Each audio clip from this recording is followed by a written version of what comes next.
Hey all, welcome back to Living the Tanya. I'm going to have a discussion here in the car live. As people learn the Tanya, particularly the first chapter, the second half of the first chapter of Tanya, once you make it through the Alter Rebbe's powerful questions, and parenthetically, by the way, if you're one of those students that the first chapter just knocks you out, it's a lot of question asking. It's a lot of teaching us to see things deeper.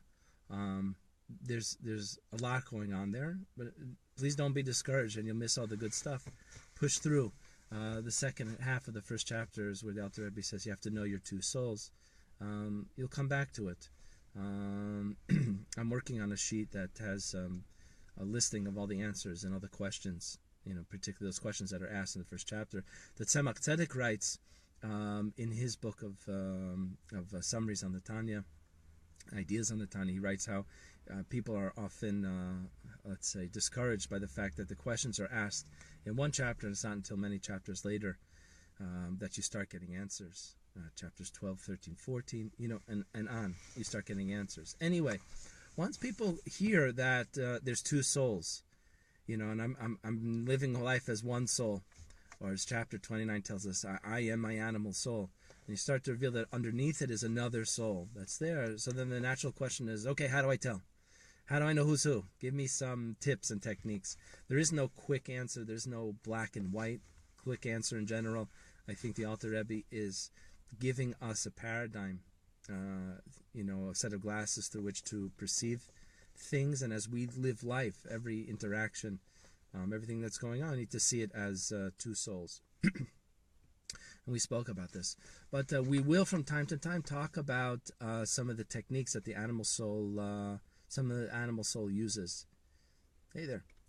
We'll talk about some of the techniques that the animal soul uses to give us insight. But there's one that it was spoken out on Monday nights. I have a class at Machan Alta here in Tzfat, Girls Bal's Tshuva School. If there's interest, we can start recording them and sending them out.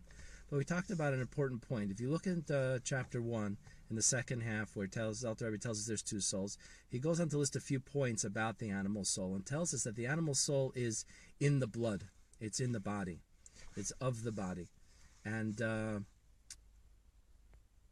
that has a lot of implications. And let's talk about one of them.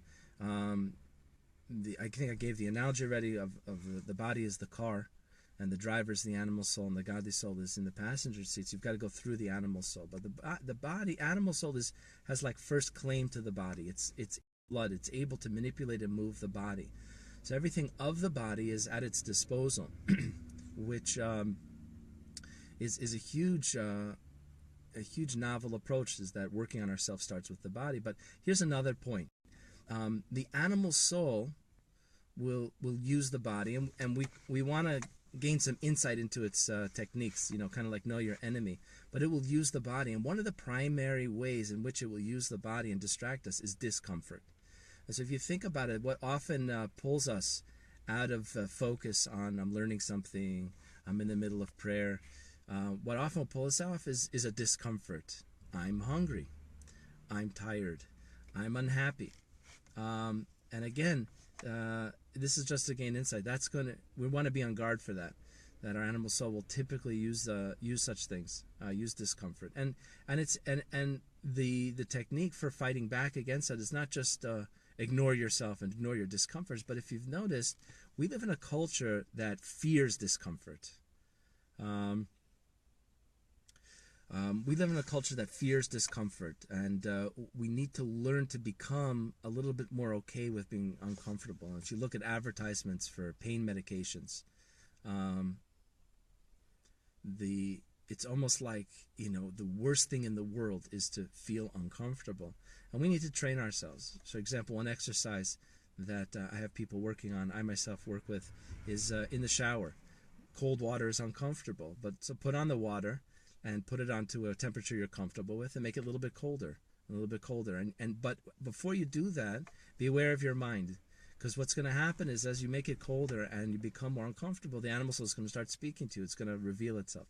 And you'll become aware of it almost talking to you. At the same time, we can be training ourselves to be a bit more okay with discomfort. It's not bad. It's not awful. But it's a culture that just is makes it difficult to do some of this work and some of this avodah because of that fear of discomfort. And the animal soul, being of the body, is going to use the body to distract us and to oppose us.